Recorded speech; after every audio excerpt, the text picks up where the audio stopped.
Why did you write this book, and what have you learned along the way in the process of writing it and publishing it?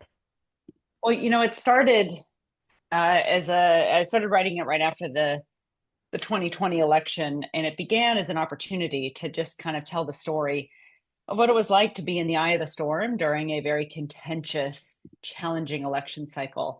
Mhm. And it really evolved into a book about the power we all have to define a better world for ourselves, for the people we love, the places we call home, even in turbulent times. So even, right after the 2020 election, when folks were feeling anxious and scared about their future and unknown about the state of democracy, it became an opportunity to say, well, here's what I've learned over time, and here's what I believe is necessary for us all to do to protect democracy in moments like this. But again, even now, 5 years later, we're still in a situation of uncertainty and changing things by the day.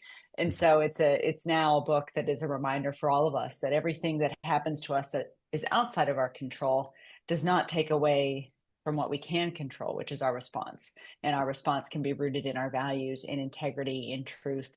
And this book is really how to craft our responses to all of life's uncertainties from a place of strength. Thank you. What's the reception to the book been so far? What has surprised you? I I think the national reception, overall has been extraordinary. It's a national bestseller.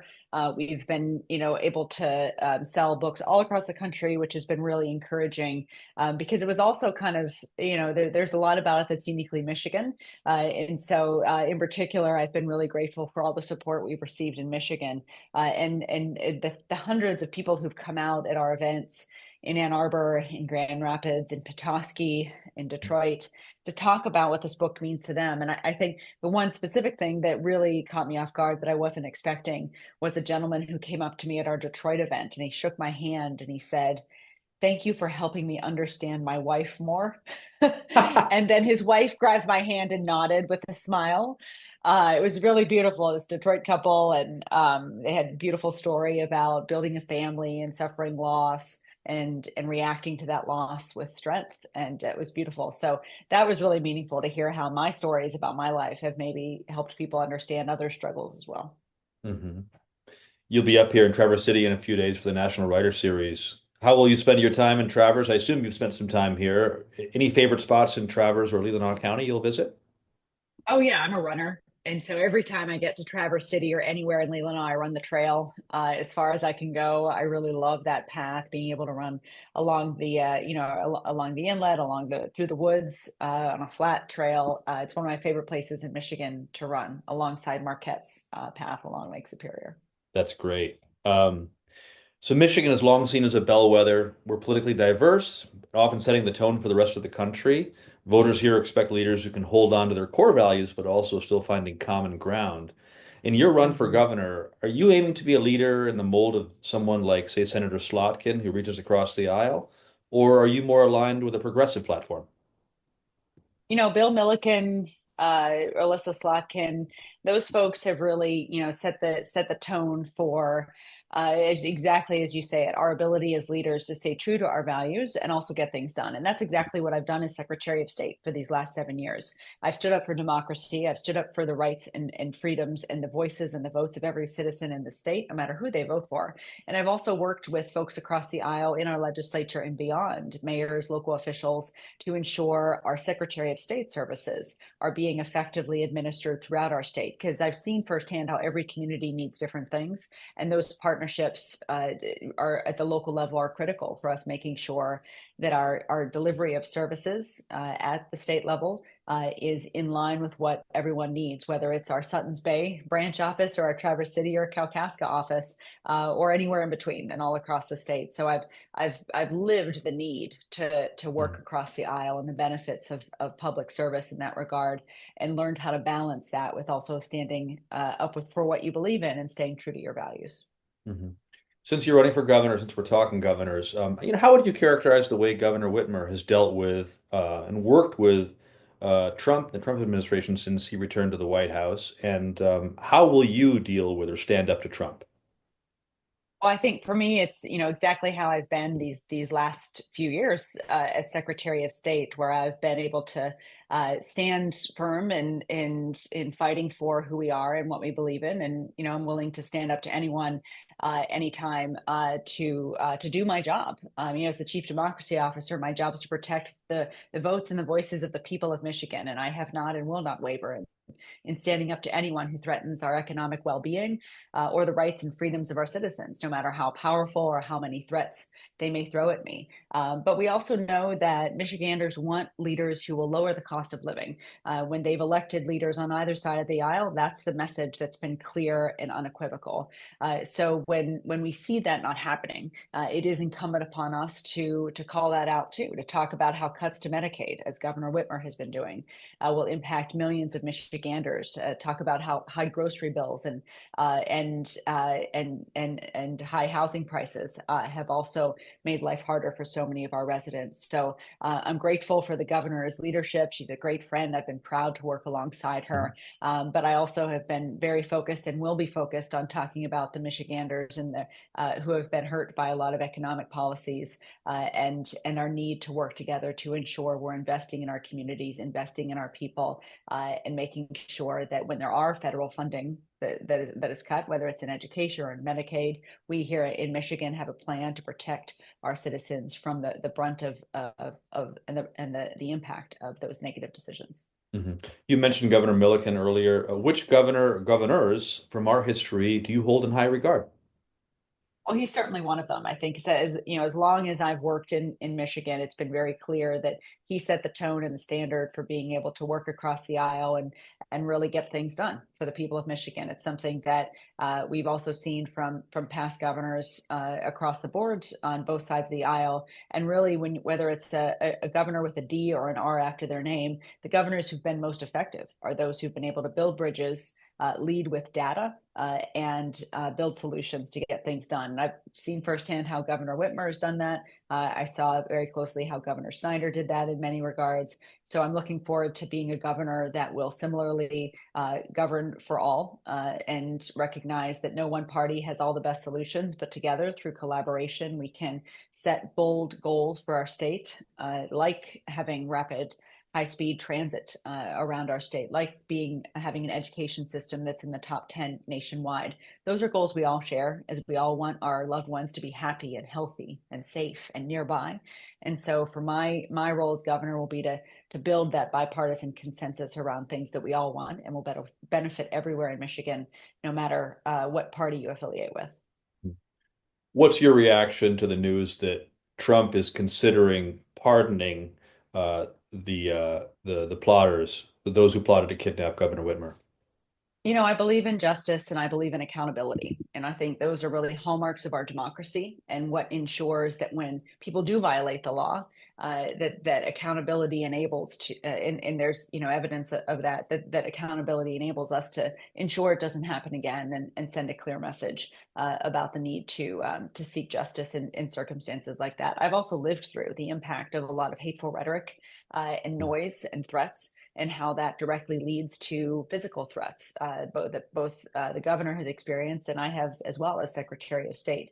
So I think in that regard, legal accountability is critical, and it's critical not just for those in leadership positions, but also for all of us to be able to be and feel safe in our communities. So I stand with the governor, and I'm grateful for her steady leadership in even in the midst of what has been some unnerving decisions around these pardons. But that doesn't change her focus or mine on just doing what's best for Michiganders every day, no matter what noise or threats or other things are thrown our way. hmm Where do you see the legal battles over abortion and abortion rights headed next? And if elected governor, how will you defend reproductive health care in Michigan?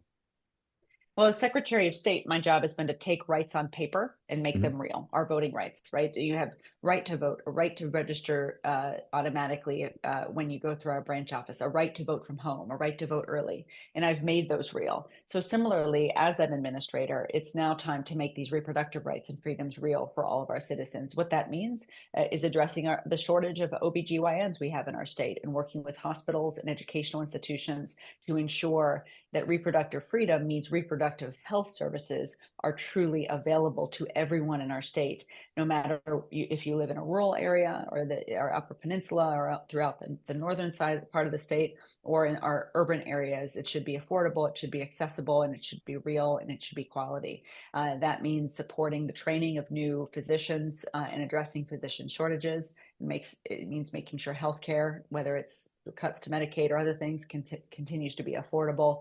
So making those rights real will be my job as governor, and really working to make sure all the whole panoply of health needs for our state are real for every citizen, and working with our hardworking nurses and physicians and providers and healthcare institutions to make sure those health services are real and affordable for everyone. A few specific policy questions. As governor, would you recommend a statewide septic code? That's certainly something I'd consider. I believe strongly, though, in collaboration with folks at the local level. So certainly a statewide septic code could, I think, address some of the inequities we're seeing around the state, but would want to set it and develop it in conjunction with folks on the ground to make sure we're achieving unity and equity while also taking into consideration any local needs and issues. Mhm. And would you recommend driver's licenses for all folks in Michigan? Well, my job as the chief motor vehicle officer is to make sure that people are driving safe and have access. Those who are able to drive and under our laws have access to everything they need to be able to drive. So, in addition to making sure that our current laws are followed and that everyone has access under the current laws to driver's licenses, which has been my job as Secretary of State, I'll continue to do that as governor. But what I also recognize is that you should be able to get around our state even if you don't have access to a vehicle or be able to drive from A to B. So one of the things I've announced and am supportive of is rapid light rail transit and investing in public transit to help folks get from A to B in states like ours, where everything is spread out, and particularly in rural areas as well as downstate. It's important to me that we're investing in upgrading our ability to be mobile and our mobility plan for the state, so that you don't necessarily need a car, especially if you can't afford one, to get around, whether it's to hospitals or schools or to work every day. Mhm. This question planted by my wife, who's a public health nutritionist. Mm, Could you speak to your perspective on the importance of school meals and funding them? mm. Yeah, I mean, certainly all the research shows you can't learn on an empty stomach. And so I've been really grateful for the investment in healthy meals for kids all across the state. And we've seen already, whether it's in Michigan or elsewhere, the benefits of that through all the data over these last few years. So I'd like to see us continue that, but certainly funding our schools needs to include wraparound services, not just like healthy meals that sets kids up to make healthy decisions about how they fuel their bodies and how they show up every day, which yields dividends down the road as well for our healthcare system. But in addition to that, I think we need wraparound mental health services in our schools as well, so that we're not just for our students, but for our educators, so that we're doing everything we can to ensure in these critical moments, these critical educational settings, people are not just well fed, but they have the mental health support as well to be able to show up and learn, and for our students in particular to have their best foot forward to be prepared for the jobs of tomorrow. I think you've been a one-time journalist. Just any thoughts on Yes. media literacy, news deserts, how we Yeah. revive journalism? Well, we can't have a healthy democracy without a healthy information ecosystem, and I'm deeply concerned with the rise of misinformation about uh, how much we have to do to ensure every citizen can be a critical consumer of information. Certainly, finding ways and supporting nonprofit institutions that are rebuilding and seeking to build ecosystems at the local level and information deserts that have seen the decline in local news over time is important to me. Now, I've run for office now 4 times statewide. The first time I ran statewide in 2010, I had almost 3 dozen local newspaper interviews for endorsements and the like. This most recent round in 2022, when I ran, I had two. So just to see the steep drop off in local news outlets and how that impacts our ability as voters to understand what's happening, decisions that are being made that in fact impact our daily lives. So it's critical. We have to find ways to invest in those opportunities, and then also really inspire citizens to be part of getting accurate information into their communities. And that's something we've worked with faith leaders, business leaders, community leaders, and other leaders around the state to do when it comes to educating people about our democracy. So I'll Mhm. continue a lot of that work as governor, but it all boils down to empowering our citizens to be critical consumers of information as a way of keeping our democracy and our economy healthy. I know our time's up. I just wanted to ask about the Great Warrior shirt you're wearing. Is that your go-to uniform for the book tour? I actually had it made before the book came out, but it's become the uniform because it does so succinctly say what I need. But I also have a necklace that says Warrior too, if I don't have the sweater on. So either way, it's a reminder. I think we all can use symbols or things to remind us who we are and make sure we show up with that strength in every moment. And so yeah, I've gotten a lot of requests for other folks who want to get the sweater, but I just got it on Etsy and had it made there. Cool. Secretary Benson, thank you so much for the time. I appreciate it. Yeah, thank you for having me, and hope people can come out on June 3rd in Traverse City Opera House to learn more about being a purposeful warrior in their own lives.